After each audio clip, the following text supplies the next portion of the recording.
बिस्मिल्लाहिर्रहमानिर्रहीम। अस्सलाम वालेकुम। आप सबको मेरी जानिब से गुज़श्ता ईद मुबारक। 29 जून को पाकिस्तान में हम सब ने ईद उल अज़हा मनाई और अपनी इस्तात के मुताबिक कुर्बानी दी। इस 29 जून को अवाम ने, गरीब अवाम ने भी एक खामोशी से कुर्बानी दी, जिसका उसको अभी तक पता नहीं चला और आइंदा दिनों में जाके उसका पता चलेगा। जी हाँ, मेरा इशारा IMF के साथ जो स्टाफ लेवल एग्रीमेंट हुआ है पाकिस्तान का स्टैंड बाई अरेंजमेंट के लिए, $3 बिलियन का एक कलील वक्त के साथ कुछ 9 महीने के लिए ये अरेंजमेंट किया गया है। गो कि ये एग्रीमेंट हमारे लिए एक ब्रीदिंग स्पेस हमें मुहैया करेगा। Pakistan on the brink of default था। पाकिस्तान ने 2 जुलाई 2019 में जो IMF के साथ 23वां प्रोग्राम शुरू किया, बिला आखिर वो प्रोग्राम 30 जून को नामुकम्मल, अधूरा, नाकाम होकर ख़त्म हो गया। लेकिन इसी दौरान एक नया एग्रीमेंट करने के लिए हुकूमत ने IMF के मुतालबात को माना और उन मुतालबात में सबसे पहला जो था कि इंपोर्ट्स पर से रिस्ट्रिक्शन ख़त्म करनी है, उसका स्टेट बैंक नोटिफिकेशन जारी किया। स्टेट बैंक ने मॉनेटरी पॉलिसी की इमरजेंसी मीटिंग बुला के शरह सूद में इजाफा किया। ये भी IMF का एक मुतालबा था और 22% पे इंटरेस्ट रेट को पहुंचा दिया गया। इस 22% पे इंडस्ट्रियलाइजेशन कैसे होगी उसका तो नामुमकिन हो चुका। कारोबार कैसा होगा बैंक से बोरो करके लोन लेके, वो भी नामुमकिन हो चुका। अब होगा ये कि इस 22% पे लोग अपने डिपॉजिट्स बैंक में रखेंगे। तो हमारा जो IMF का 23वां प्रोग्राम नाकाम और अधूरा हुआ, उसके पीछे हमारी अपनी कोताही है। जी हाँ, मिफ्ता इस्माइल इस प्रोग्राम को बड़े एहसन तरीके से लेके चले और जब उन्होंने ज्वाइन किया तो विदिन 2 महीने के अंदर स्टाफ लेवल एग्रीमेंट भी हो गया था। और क्योंकि वो एक इकोनॉमिस्ट हैं, PhD हैं और एक अच्छी यूनिवर्सिटी से उनका बैकग्राउंड था और उनका जो एक्सपीरियंस इतना नहीं था, लेकिन उसके बावजूद इन्होंने अपने कंधों पे ऐसे वक्त पे जब एक बहुत ही सख्त इकोनॉमिक क्राइसिस से पाकिस्तान में ज़्यादा उन्होंने अपनी जिम्मेदारी उठाई और बड़े एहसन तरीके से उसको निभाया। पाकिस्तान में डार साहब ने ज्वाइन किया और उनको हटा दिया गया फाइनेंस मिनिस्टर। तो उसके बाद से फिर डार साहब ने अपनी डारनॉमिक्स के तरीके से इस मुल्क की इकॉनमी को चलाने की कोशिश की और उसका रिजल्ट हमने देखा कि एक दफ़ा आर्टिफिशियली रुपए को बहुत ज़्यादा मजबूत किया गया और उसके बाद हमने कई चीज़ें ऐसी देखी हैं जिसको मैं अभी डिटेल में डिस्कस नहीं करूँगा। लेकिन वजह यह है कि इस प्रोग्राम को इंटेंशनली डिले किया गया, एक्सपायर किया गया, ख़त्म किया गया। और अब जब डिफ़ॉल्ट करीब आ चुका था तो सख्त शराइत और सख्त फैसले किए जिसका आम आवाम को अल्टीमेटली उसका खमियाजा भुगतना पड़ेगा। पाकिस्तान में इस स्टैंड बाई अरेंजमेंट के नतीजे में बिजली और गैस महंगी हो जाएगी। बिजली की कीमतों में 8 रुपये से भी ज़्यादा पर यूनिट इजाफा होगा। इंटरेस्ट रेट जो 1% बढ़ा के 22% किया गया है, वो भी इन 9 माह के अंदर मजीद इजाफा होता हुआ नजर आ रहा है, क्योंकि इन्फ्लेशन कंट्रोल में नहीं आएगा। 38% जो है इन्फ्लेशन हो चुका है और इन इकदाम के नतीजे में जो आप IMF के साथ हमने एग्री किए हैं, मजीद इन्फ्लेशन बढ़ेगा। साथ ही IMF की एक शर्त यह थी कि इंपोर्ट्स के ऊपर रिस्ट्रिक्शन ख़त्म करो। स्टेट बैंक ने नोटिफिकेशन जारी करके उस रिस्ट्रिक्शन तो ख़त्म कर दिया, लेकिन हमारे पास रिजर्व स्टेट बैंक के सिर्फ 3.54 बिलियन है और इस दौरान इंपोर्ट से सिंसियरली रिस्ट्रिक्शन ख़त्म नहीं की जा सकती। नोटिफिकेशन तो जारी हो गया लेकिन बैंक्स आपकी LCs को नहीं खोलेंगे। इस वक्त पाकिस्तान की पोर्ट्स पर कोई 8,000 के करीब कंटेनर फंसे हुए हैं और इंपोर्ट्स के लिए आगे जाके इतनी लिबरल पॉलिसी नज़र नहीं आ रही, क्योंकि हम जिस प्रोग्राम में अब चल रहे हैं और हमें अपने पास रिजर्व भी कम है। लेकिन मुझे अब एक और नई चीज़ नज़र आ रही है, वो ये है कि अब क्या स्टैंड बाई अरेंजमेंट जो हमने किया है 9 माह का, क्या इसको भी हम कामयाबी से गुजार सकेंगे? तो ये स्टैंड बाई एग्रीमेंट आपको पता है कि ये मौजूदा हुकूमत ने किया है, जिसका अगस्त के अंदर मुद्दत ख़त्म हो जाएगी और उसके बाद केयर टेकर गवर्नमेंट आएगी। क्योंकि केयर टेकर गवर्नमेंट जो है IMF के साथ निगोशिएट नहीं कर सकती, तो नई आने वाली हुकूमत इसको निगोशिएट करेगी और हम एक 24वें प्रोग्राम में जाएंगे।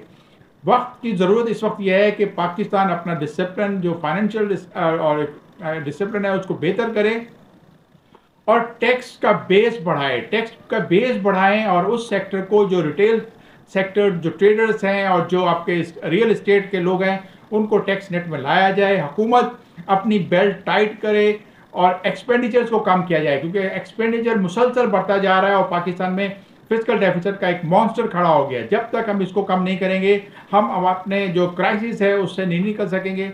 नए प्रोग्राम 24वें प्रोग्राम को शुरू करने से पहले हमें अपना लेवल जो है, जो जिसकी सतह हमवार करनी होगी ताकि हम अपने सक्सेसफुली उस प्रोग्राम को भी आगे मुकम्मल कर सकें। इसके लिए ज़रूरी है कि पाकिस्तानी गवर्नमेंट जो है अपने साइज़ को छोटा करे। गवर्नमेंट का साइज़, मिनिस्टर्स, कैबिनेट का साइज़ बहुत बड़ा है, उसको भी छोटा करा जाए ताकि आपके अखराजात कम से कम हो सकें, नॉन डेवलपमेंट एक्सपेंडिचर कम हो सकें। गैर ज़रूरी दौरों को, गैर मुल्की दौरों को जिसके ऊपर डॉलर खर्च होते हैं उसको कम से कम किया जाए और जूम के ज़रिए मीटिंग्स की जाए ताकि पाकिस्तान की जो है सही मायनों में बचत हो सके। जब हुकूमत बचत करेगी तो आवाम भी उसको देखा देखी ऑस्टेरिटी मेजर्स में उसका भरपूर साथ देंगे। महंगी बिजली ने, महंगाई ने लोगों को अपनी बेल्ट टाइट करने पे मजबूर पहले ही कर रखा है। आज तो ये पोजीशन आ गई है कि लोग अपने घरों में अब एसी तो दूर की बात, पंखों को भी बंद कर देते हैं और कम से कम लाइट जलाकर काम करते हैं और कोशिश करते हैं कि लाइट भी ना जले। इस्त्री करने का तो भूल ही जाए कि वो इस्त्री करेंगे। अपने कपड़े जैसे मशीन से निकाले और पहन लिए, अब इसका फैशन आने वाला है अनकरीब। तो हमें अपने आप को सही करने के लिए इक़दामात को सही करना होगा। पाकिस्तान गवर्नमेंट के ऊपर जो कहा गया है IMF की तरफ से कि आपने एक्सचेंज रेट को फ्री कर देना है, उसके अंदर कोई इंटरवेंशन नहीं करनी, तो उसका भी हमने देखा कि इस प्रोग्राम के होने से पहले स्टेट इंटरबैंक का एक्सचेंज रेट डॉलर का और ओपन मार्केट का उसका फ़र्क बहुत कम हो गया। अब जो स्टैंड बाई एग्रीमेंट अरेंजमेंट किया गया है इसके नतीजे में यकीनन ओपन मार्केट में डॉलर के ऊपर जो है की कीमत कम होगी और लोग अब जो है मैं देख रहा हूँ कि मंडे को जब आप मार्केट खुलेगी तो कोई 7 से 8 रुपए कम अज़ कम इसमें कमी आएगी और इसके नतीजे में इंटरबैंक मार्केट क्योंकि मंडे को बंद है तो ट्यूसडे को जब खुलेगी तो उसमें भी बेहतरी आएगी और डॉलर जो है वो नीचे की तरफ आएगा। लेकिन ये पायदार नहीं है, ये सस्टेनेबल नहीं है, ये आर्जी है। ये जो हमें चीज़ें नज़र आ रही हैं ये आर्जी है। सेलिब्रेशन तो हमारे यहाँ स्टेट स्टॉक एक्सचेंज में शुरू हो चुकी, पार्टी तो स्टेट स्टॉक एक्सचेंज में शुरू हो चुकी थी ईद की छुट्टियों से पहले ही और हमने देखा कि बहुत अच्छी खासी तेज़ी आई। अब मंडे को एक और बड़ी तेज़ी की लहर आने वाली है स्टॉक एक्सचेंज में और उसका पूरा फ़ायदा जो है स्टॉक एक्सचेंज के इन्वेस्टर्स को जाएगा जिन्होंने सस्ते माल ख़रीदे थे। 500 का माल अगर किसी ने 5 रुपये में ख़रीदा तो आज तो उसकी मौजें लगी और उसकी जो है पीर मंगल को तो वो खूब पैसे बनाएगा और बड़े फ़ख्र से मालदार शाहाना तरीके से चलेगा। लेकिन आगे जाके क्या वो सारी चीज़ें जो स्टॉक एक्सचेंज जो लोग तो कहना शुरू हो गए कि 50,000 और 60,000 और 65,000 के इंडेक्स को छू लेगा, वो भी सस्टेनेबल होगा? नहीं, वो भी सस्टेनेबल ही होगा जब तक बेसिक रिफॉर्म्स, हमारे बेसिक स्ट्रक्चरल रिफॉर्म्स नहीं होते और टैक्स रिफॉर्म्स नहीं होते। पाकिस्तान सही मायनों में तरक्की की राह पर, सस्टेनेबल ग्रोथ पर नहीं जा सकता। उसको ठीक करने के लिए हमें सीरियस होना होगा।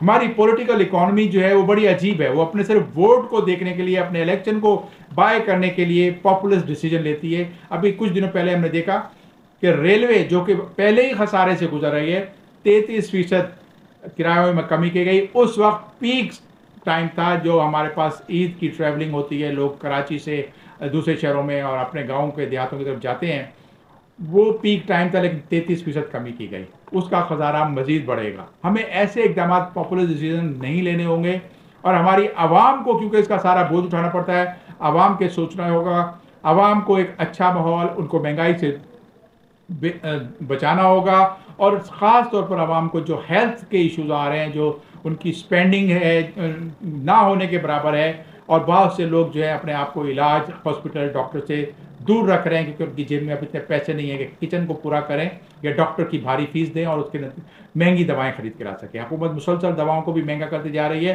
हुकूमत के लिए एक चॉइस है, एक सजेशन है कि अगर दवाओं को सही की कीमतों को नीचे लाना है तो आप जेनरिक प्रिस्क्रिप्शन की नोटिफिकेशन जारी करें कि तमाम डॉक्टर जो है वो जेनरिक प्रिस्क्रिप्शन देंगे। ब्रांड के साथ दवा नहीं बिकेगी, प्रिस्क्रिप्शन में जेनरिक नेम होगा और उस पे जो फार्मास्यूटिकल कंपनी जो बहुत बड़े इंटरटेनमेंट बजट के साथ चलती है, डॉक्टर्स के शाहाना उनके फॉरेन ट्रिप्स किए जाते हैं, सेल्स की जो टीम्स होती हैं, टारगेट अचीव करने वालों को गैर ममालिक के दौरे कराए जाते हैं, 5 स्टार होटल में ठहराया जाता है, इसको कम करें और कंज्यूमर को सस्ती से सस्ती दवा दें। और इसके लिए बेहतरीन तरीका है कि पड़ोस में भी जेनरिक नामों के ऊपर डॉक्टर जो है वो दवा लिखते हैं और लोगों को उसको दवा सस्ती मिलती है। देखते रहिए। अगर आपको मेरा वीडियो लोग पसंद आते हैं तो इसको लाइक कीजिए, सब्सक्राइब कीजिए और आइंदा जो आएगी उसके लिए आप देखते हैं। Thank you.